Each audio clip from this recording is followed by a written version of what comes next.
परम शांति बाबूजी। बाबूजी, मैं आपसे आज ये एक बात बताना चाहूँगा कि मैंने एक बुक पढ़ी थी, the monk who sold his Ferrari. एक साधु की जिसने अपनी फरारी बेच दी। तो उस किताब में ये बताया था कि एक वकील था बहुत बड़ा, और जब वो कोर्ट के अंदर अपनी दलील कर रहा था तब उसको हार्ट अटैक आया, और उस समय फिर उनको हॉस्पिटलाइज किया गया। फिर वहाँ से वापस जब वो उनको होश आया तो उनको पता चला, फिर वो ज्ञान की खोज में गए। फिर उन्होंने हिमालय में आके पूरा तपस्या की, फिर ज्ञान आया। और ये सब जब मैंने ये बुक पढ़ा तो मुझे सीधी ही आपकी याद आई, क्योंकि आपका जीवन भी बिल्कुल ऐसा ही है। आप भी एक वकील थे, और आपने भी मतलब बहुत अच्छा नाम आपने अपने टाइम में कमाया। उसके बाद उस प्रैक्टिस को छोड़ने के बाद आप सीधे स्पिरिचुअलिटी में धीरे धीरे आ गए। और आज जैसे उन्होंने भी सबको ये बोला कि ये जो ये दुनिया है वो दिखती है, ऐसी नहीं है। तो आप भी जो ज्ञान अभी अब हम सब बच्चों को समझा रहे हो, तो ये ज्ञान पूरा आप अलग है। तो आपको ऐसा क्या आपके लाइफ में चेंज आया कि आप एकदम स्पिरिचुअलिटी के अंदर आ गए, तो कि आपने अपनी वकालत भी छोड़ दी और इसमें आप आ गए। तो रियलिटी में ये स्पिरिचुअलिटी क्या है? देखो जो जीवन का सत्य बताइए। देखो एक बात बताऊं, जी। ये भी बहुत अच्छा आत्मा होगी कि बिल्कुल। जिन्होंने जो ये वकालत छोड़कर जी।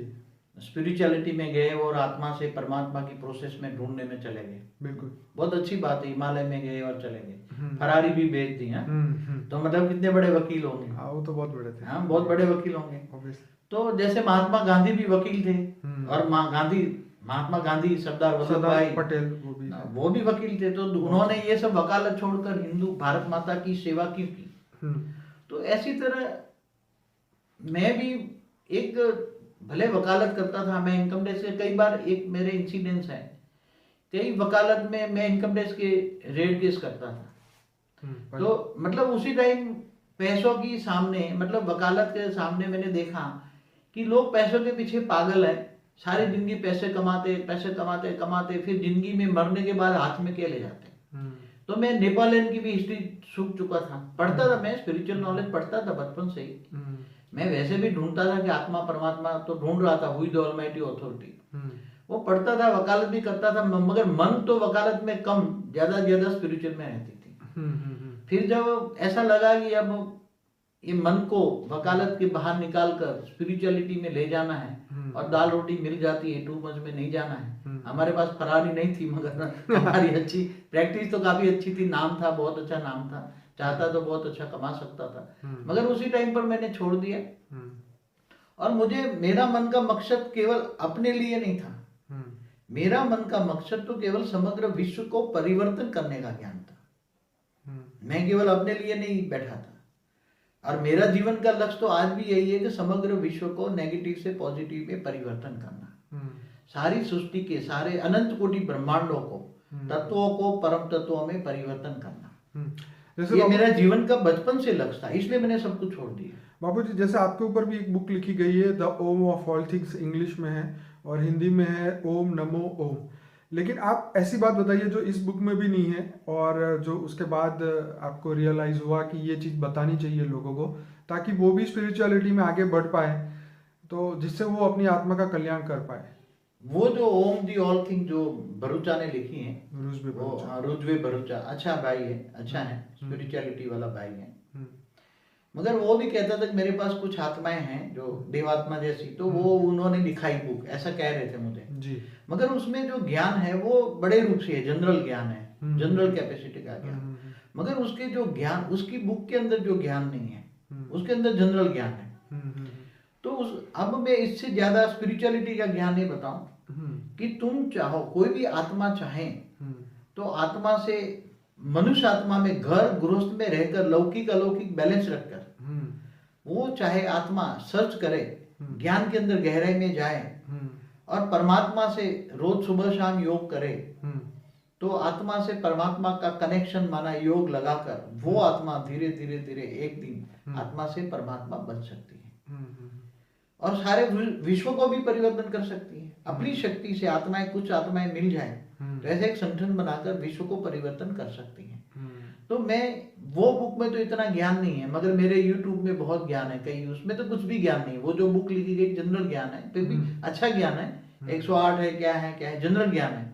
मगर ये बुक के जरिए आप यूट्यूब में जुड़ते हो तो उसमें बहुत गहरा ज्ञान है। हाँ, इसमें तो हमने बहुत सारे टॉपिक पे, स्पेसिफिक टॉपिक पे सब यूट्यूब कुछ में इतना बताया। ज्ञान है जी। कि तुम्हें परमात्मा को ढूंढना चाहिए। हर कोई आत्मा को ऐसा गुरु ढूंढना चाहिए कि वो गुरु तुम्हें परमात्मा तक पहुंचा सके। ऐसा गुरु, आज संसार में ऐसा गुरु मिलना बहुत मुश्किल है, बहुत कठिन है कि जो ऑलमाइटी ऑथोरिटी को जानता है, who is the almighty authority, almighty authority का परिचय कराए तो ही तुम्हारे जीवन का लक्ष्य सफल होता है। नहीं तो जीवन ऐसे ही बैठ जाएगा। जारे जितने भी साधु संत हैं। देखिए बाबूजी, बहुत बड़ी बात मैं आपको ये बोलना चाह रहा हूँ कि आज लोगों को मतलब लोगों को ये पता ही नहीं है कि परमात्मा भी धरती पे आते हैं या उनके अवतार भी धरती पे आते हैं। जैसे समय समय पे कलयुग में भी जैसे विष्णु के अवतार हुए और शिव के भी अवतार हुए अलग अलग युगों के अंदर। तो आज लोगों को यही नहीं पता कि परमात्मा भी धरती पे आते हैं और उनकी ये पढ़ाई होती है।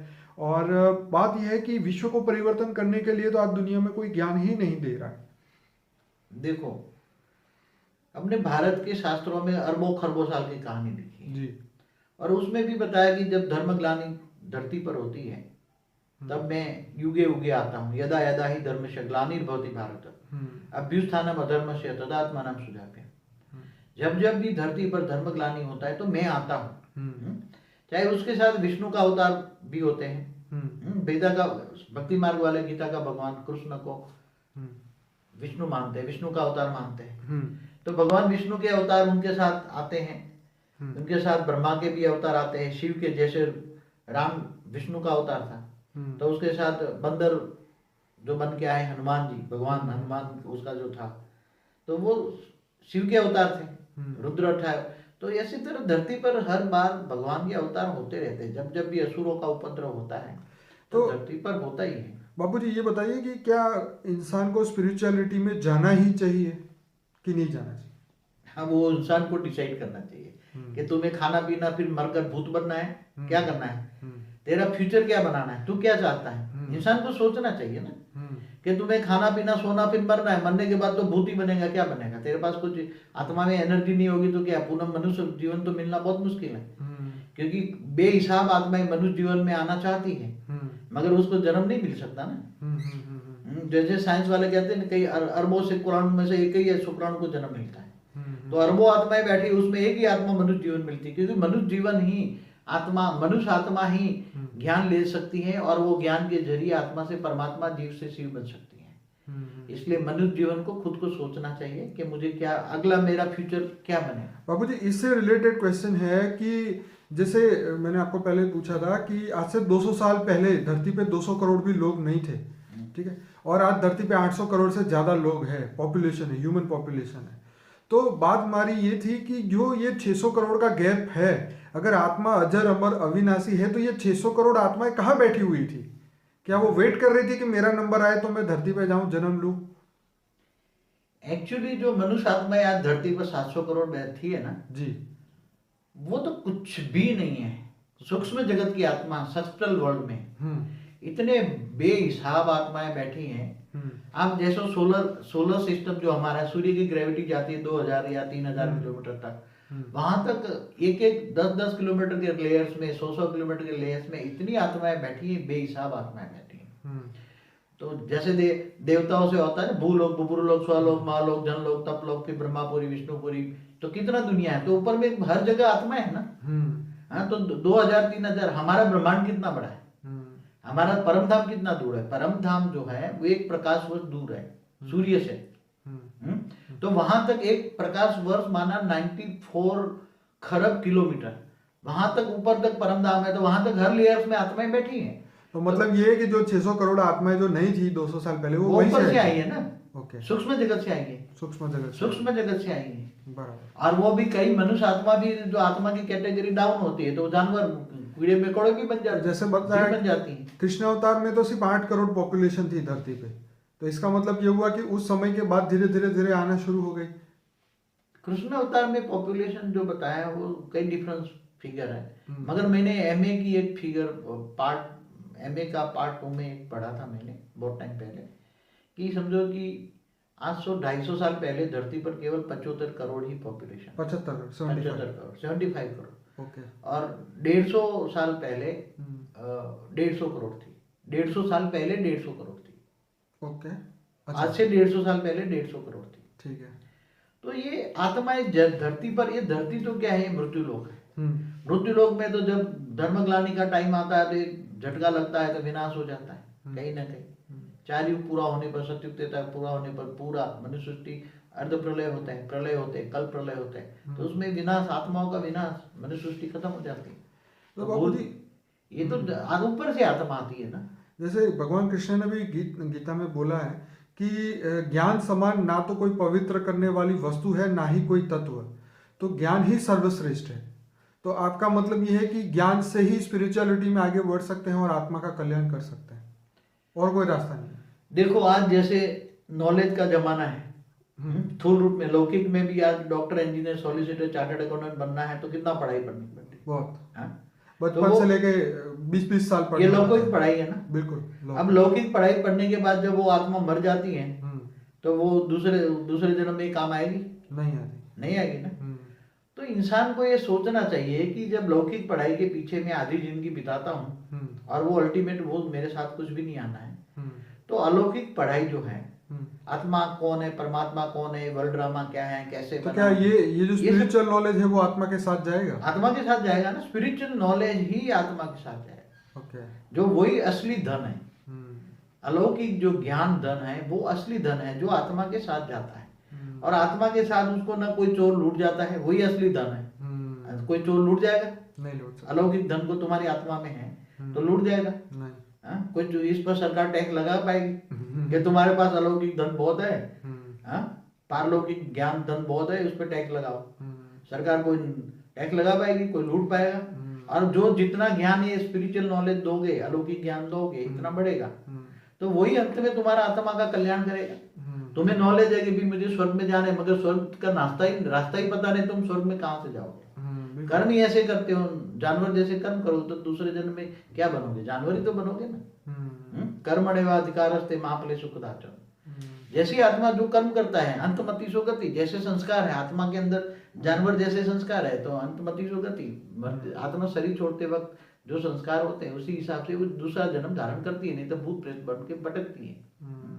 इसलिए मनुष्य आत्माओं को सोचना चाहिए कि हमें क्या बनना है, नया जन्म क्या है, हमें क्या बनना है, या देवता बनना है, या वैकुंठ जाना है, या परमधाम जाना है, या जीव से शिव बनना है, या आत्मा से परम आत्मा बनना है।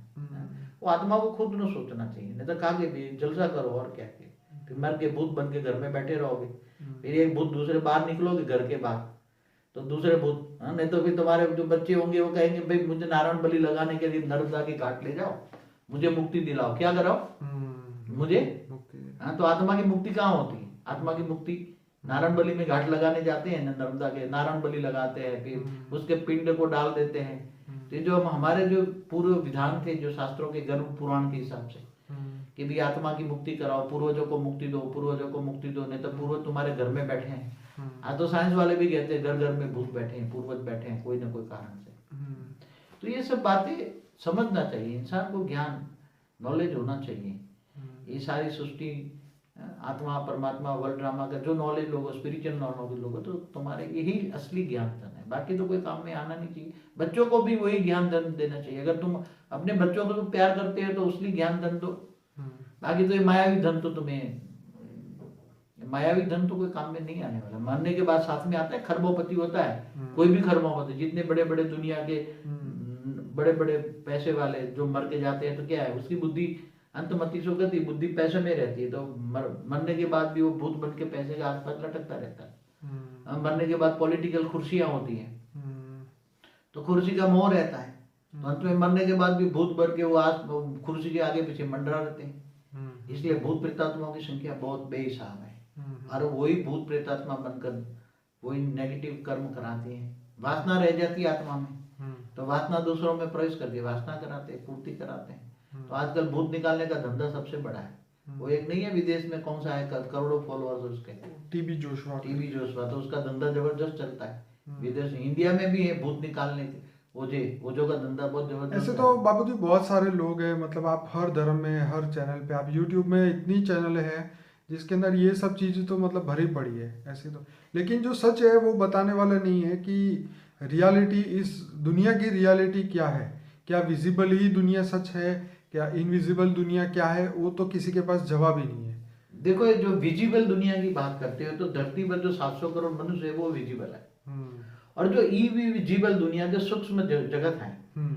सूक्ष्म जगत कितना बड़ा है पहले समझोगे कि हमारा ब्रह्मांड की बात समझो। हाँ, नहीं आपने। हमारा सूक्ष्म जगत जो ये धरती के बाद भूलोक से जैसे दूसरे लोग बुबुर लोग, महालोक, जनलोक, तपलक जाते हैं तो वो कितने बड़े हैं, बेहिसाब बड़े नहीं, हैं। आपके तो वहां दूसरे आत्माएं तो रहती है ना। आपके जो स्पिरिचुअल वर्ल्ड्स करके वीडियोस है, कारण जगत का वीडियो है, उसके अंदर आपने सब कुछ बताया है। हाँ।